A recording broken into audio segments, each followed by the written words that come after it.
Hello dear viewers, welcome to my channel twins मामा।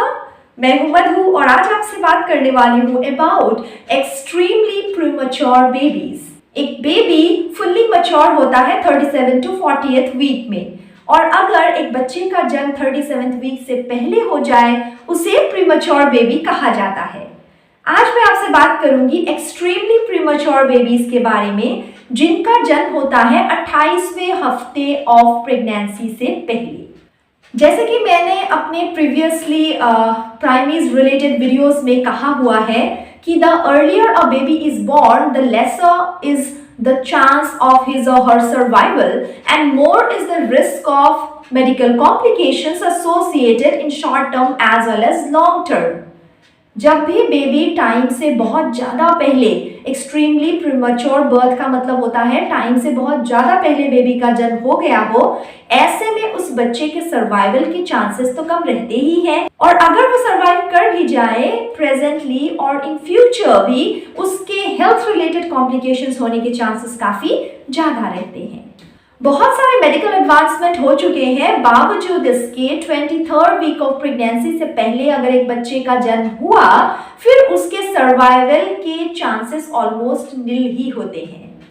और इसके आगे 23rd से 25th वीक के बीच अगर एक बच्चे का जन्म हुआ तो हो सकता है वो सर्वाइव कर जाए, लेकिन वो अगर सर्वाइव करते भी हैं तो उनमें लॉन्ग टर्म डिसेबिलिटीज रह ही जाती हैं। लेकिन हाँ, 26th वीक ऑनवर्ड्स ये आउटलुक थोड़ा बेटर होता है related to prognosis of a baby जो कि प्रीमैच्योरली जन्म लेता है।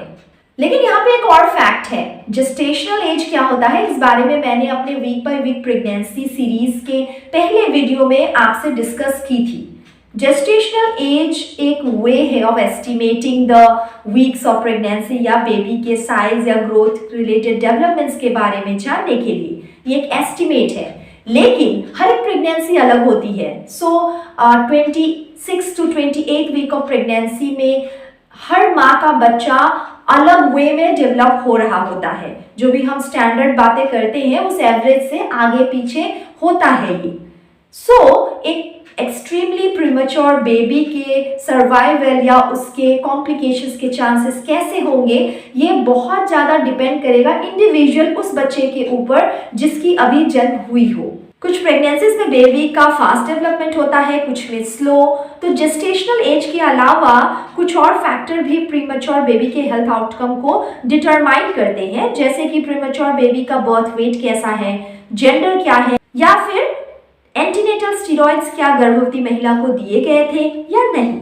जनरली ज्यादातर premature babies, extremely premature babies को हेल्थ इश्यूज तो होते ही होते हैं क्योंकि उनके ऑर्गन्स अभी फुल्ली डेवलप ही नहीं होते।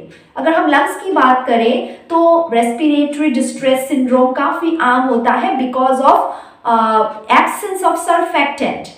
सर्फेक्टेंट एक ऐसा सब्सटेंस होता है जो एक बच्चे के लंग्स को इन्फ्लेट करके रखता है, और ये धीरे धीरे डेवलप होता है during the last stages of pregnancy.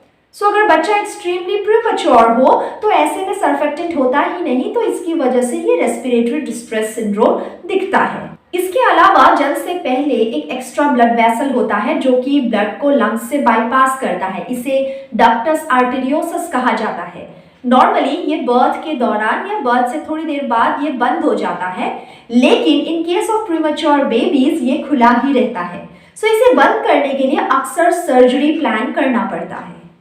इसके अलावा एक्सट्रीमली प्रीमैच्योर बच्चों में ब्लड प्रेशर काफी लो रहता है, जिसकी वजह से सारे ऑर्गन्स तक ब्लड का पहुंचना बहुत मुश्किल रहता है, और ऑर्गन्स थ्राइव करते हैं थ्रू द न्यूट्रिशन जो कि ब्लड के द्वारा आता है। तो आप समझ सकते हैं कितनी कॉम्प्लिकेशंस हो सकती हैं। अगर हम ब्रेन की बात करें तो मैंने अपने week by week pregnancy series के वीडियोस में बताया हुआ है आपको कि ब्रेन का development even till 40th week of pregnancy होता ही रहता है, थोड़ा बहुत कुछ ना कुछ। लास्ट वीक्स ऑफ प्रेगनेंसी में अगर इतना डेवलपमेंट होना बाकी रहता है, एक एक्सट्रीमली प्रीमैच्योर बच्चे के केस में आपको समझ आ ही गया होगा कि कितना डेवलपमेंट बाकी रह जाता है अभी। ब्रेन के ब्लड वेसल्स इतने फ्रेजाइल होते हैं इन एक्सट्रीमली प्रीमैच्योर बेबीज में कि इसकी वजह से ब्लीडिंग भी हो सकता है। ऑक्सीजन की कमी की वजह से ब्रेन में डैमेज हो सकता है जो सेरेब्रल पॉल्सी का एक कारण हो सकता है। इसके अलावा आगे जाकर डेवलपमेंटल, लर्निंग, बिहेवियरल डिसऑर्डर्स होने के चांसेस भी काफ़ी हाई होते हैं। हियरिंग प्रॉब्लम्स भी बहुत कॉमन होता है क्योंकि ब्रेन साउंड्स को प्रोसेस ही नहीं कर पाता। आंखों में भी टोटल ब्लाइंडनेस या फिर पोर विजन का रिस्क काफ़ी हाई रहता है। इम्यून सिस्टम अभी बिल्कुल डेवलप नहीं हुआ होता है तो हो सकता है बच्चे को लाइफ थ्रेटनिंग इन्फेक्शंस भी हो। डाइजेशन रिलेटेड समस्याओं के लिए भी सर्जरी की जरूरत पड़ सकती है। एक्सट्रीमली प्रीमैच्योर बच्चों को हो सकता है नेक्रोटाइजिंग एंटेरोकोलाइटिस हो। ऐसे में पूरी जिंदगी डाइजेस्टिव प्रॉब्लम्स के लिए मेडिकल केयर की जरूरत उनको पड़ती है। इन एक्सट्रीमली प्रीमैच्योर बेबीज के लिए एक हाईली एडवांस मेडिकल टीम होती है जो इनकी केयर करती है। इसमें maternal fetal medicine specialist, neonatologist, pediatricians ये सब होते हैं और ये बच्चे का न्यूनेटल इंटेंसिव केयर यूनिट या NICU में देख रेख करते हैं। और डिलीवरी से पहले अगर डॉक्टर को पता चलता है कि एक्सट्रीमली प्रीमैच्योर डिलीवरी हो सकती है, ऐसे में हो सकता है जो OBG स्पेशलिस्ट हो वो एक महिला को कुछ मेडिकेशंस दे। उसमें एंटीबायोटिक्स हो सकते हैं ताकि किसी भी तरीके के इन्फेक्शन को रोका जा सके। कॉर्टिकोस्टेरॉइड्स हो सकते हैं। मैंने ऑलरेडी एंटीनेटल स्टेरॉइड ट्रीटमेंट के बारे में आपसे डिस्कशन किया हुआ है ताकि बच्चे का लंग्स अच्छे से मैच्योर हो जाए या थोड़ा बहुत मैच्योर एटलीस्ट हो जाए। इसके अलावा मैग्नीशियम सल्फेट भी दिया जाता है ताकि बच्चे के सेरेब्रल पॉल्सी होने के चांसेस कम रहे। और कुछ टोकोलाइटिक मेडिकेशंस भी दिए जाते हैं ताकि प्रेगनेंसी को कुछ दिन और या कुछ घंटे और कैरी किया जा सके ताकि जो भी मेडिकेशंस जैसे स्टीरॉइड्स या फिर मैग्नीशियम सल्फेट दिए गए हों उस महिला को उनके रिएक्ट करने का या उनके काम करने के लिए थोड़ा सा ड्यूरेशन मिल पाए। सो यही अच्छा होता है अगर आप अपने डॉक्टर के कांटेक्ट में रहते हैं during the antenatal period. Pregnancy के दौरान रेगुलर चेकअप से आपके डॉक्टर को अंदाजा हो जाता है कि शायद ऐसा कुछ हो। कुछ केसेस में हाँ ये हो सकता है कि सडन ही हो जाए, लेकिन हाँ थोड़ा बहुत डॉक्टर के कंट्रोल में भी कभी कभार रहता है। अगर 23rd या 24th वीक के आसपास ऐसा लगे कि अभी डिलीवरी हो जाएगी because of natural spontaneous labour या फिर किसी और रीजन से, तो हो सकता है डॉक्टर आपको C-सेक्शन के लिए बिल्कुल ना कहे क्योंकि इससे आउटकम कुछ बेहतर नहीं होने वाला होता है। हालांकि इसके आगे अगर आप 26वें हफ्ते तक पहुंच जाती हैं तो बच्चे के पोजीशन के अकॉर्डिंग अगर ज़रूरी हो तो शायद आपको C-सेक्शन के लिए डॉक्टर कहें।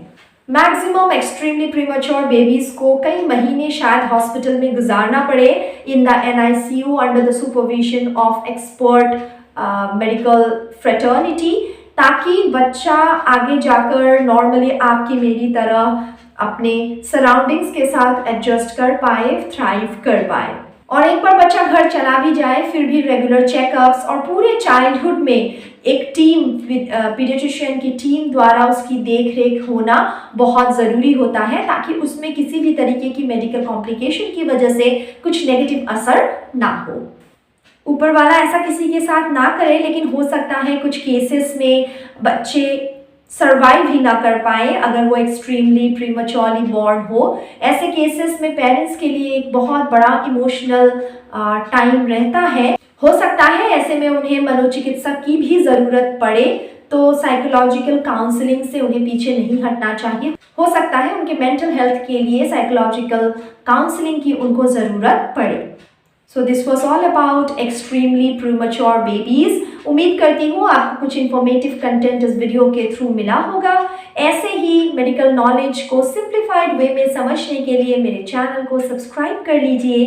सिर्फ प्रेगनेंसी ही नहीं, पेरेंटिंग से रिलेटेड भी कई बातें मैंने शेयर की हुई हैं अपने चैनल में। मैं एक ट्विन मॉम हूँ, प्रीमैच्योर बच्चों की माँ भी हूँ।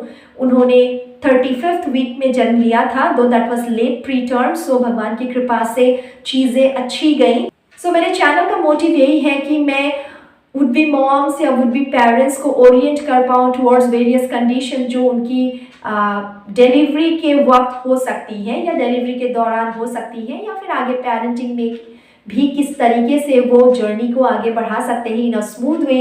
इस बारे में जो कुछ भी मुझे अपने एक्सपीरियंस के थ्रू पता चला है और मेरे क्लिनिकल नॉलेज के बेसिस पे मैं आपको बताती हूँ। ऐसे ही प्रेगनेंसी और पेरेंटिंग के कंटेंट के लिए मेरे चैनल को सब्सक्राइब कर लीजिए। See you soon. Till then, take good care.